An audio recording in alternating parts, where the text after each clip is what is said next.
Hello everyone, welcome once more to Deadly Games Tutorials. Today I'm going to be showing you how to paint battle-ready Crypt Ghouls for Flesh Eater Courts. We're going to get this little guy here to look like this little fella here.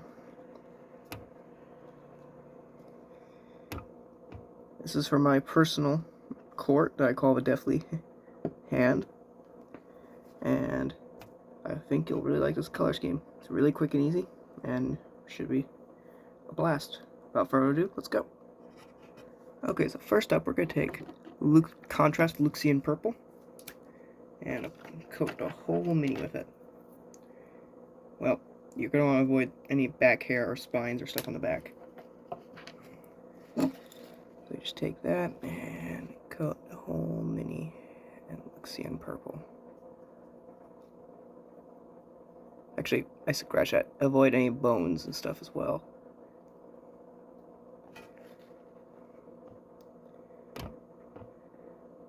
Next up, after this step, we are going to add Leviathan purple to the arms and back.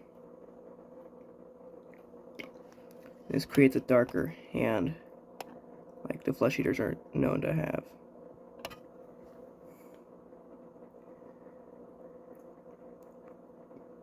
You could do it all the way up to the elbow or stop at the hand, it's your choice.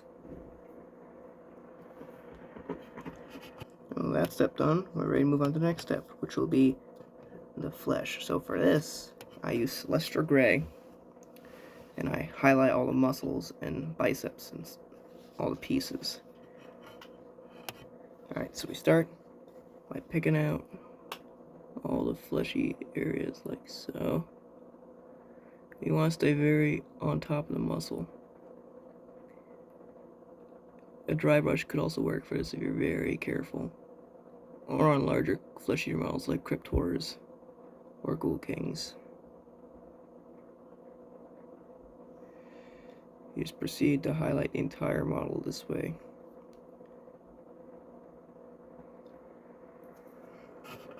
Alright, after that is all dried, our next step is going to be getting the hair on the back, or just the hair, period. And for this, we're going to use a watered down Abaddon Black, like wash. So it'll be 1 part Abaddon, 1 part water. Alright, so we just apply it straight to the hairs on the back. And it will start to wash into the recesses due to it being a white primer. Don't mind if you get it on the bones. We will fix that in a minute here.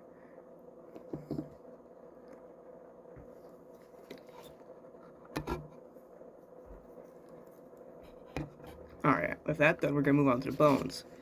So for this mini, we're going to be using Seraphim Sepia, just straight Seraphim Sepia onto the bones. If any bones are colored on accident, you put Abaddon Black over it, then white, and then you're good to go. So with Seraphim Sepia will just create instant dried bone look, and that's what we're going for. The alternate option is to do just plain white, black then white, like I showed you in previous videos on bone tutorial. That's how we're going to fix the bones. That's how we're going to fix the bones right in his mane and stuff here.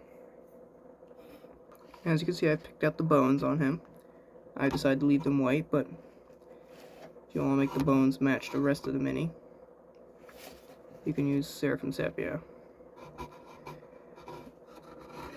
So the next step, what we're going to do is pick out all the cloth. So what we're going to do is we're going to do Mournfame Brown, and then Abaddon Black Shade.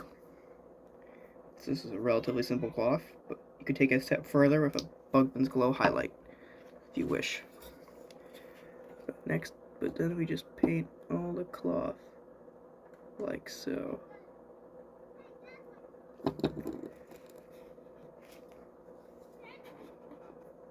Now with the cloth done, well, I'm waiting for shade, but next we're going to do is pick out all the spots that are going to be red or bloody.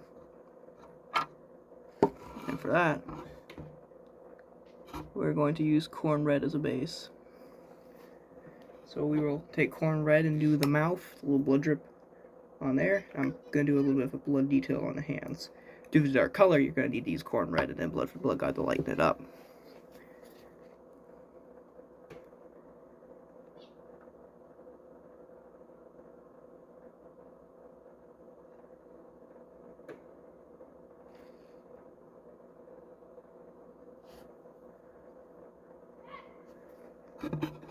Okay, next up what I'm going to do is going to pick out all the scars and stuff.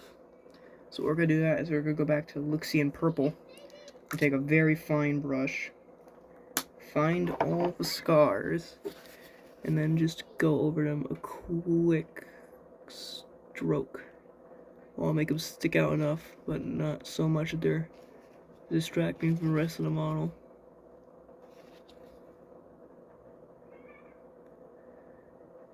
The extra step you can take with the scars is take a lighter purple or a white, or purple mixed with a white, and highlight them. Okay, with the scars picked out, we're going to move on to the next step, which will be the blood. So what I'm going to do to add to it is going to take some contrast Blood Angels red, just a little, and slick it over the areas that are bloody. This will add defined details to the gore.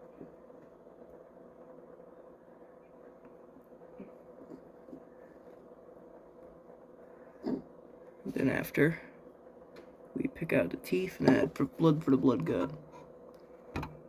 Now the final step of our ghoul is going to be doing a heavy Abaddon Black shade to the base. So for that, we're going to just take Abaddon Black, water down 2 parts, and add it to the base. And that should give us the consistency we desire. This is beach sand, so this is pretty solid and coarse stuff. Yeah, if whatever base color you'd like to use, I'd go for it. This could be taken a dozen different ways. So you could probably have done this as like sands or contrasts more, or you could have probably done it as a different color as well. I did this with orange and made Geonosian sand. And for my droids, as you saw, and it worked pretty well. After that is done, we're going to highlight it with Celestra, do a dry brush with Celestra Gray. So next up, we're going to paint the eyes. For that, I have Vallejo Deep Yellow. And we just give them little lifeless dots.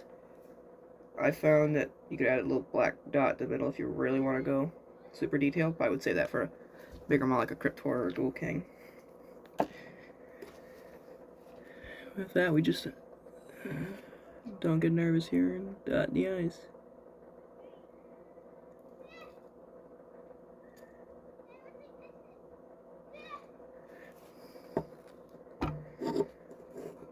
I don't know how well you can see the eyes, but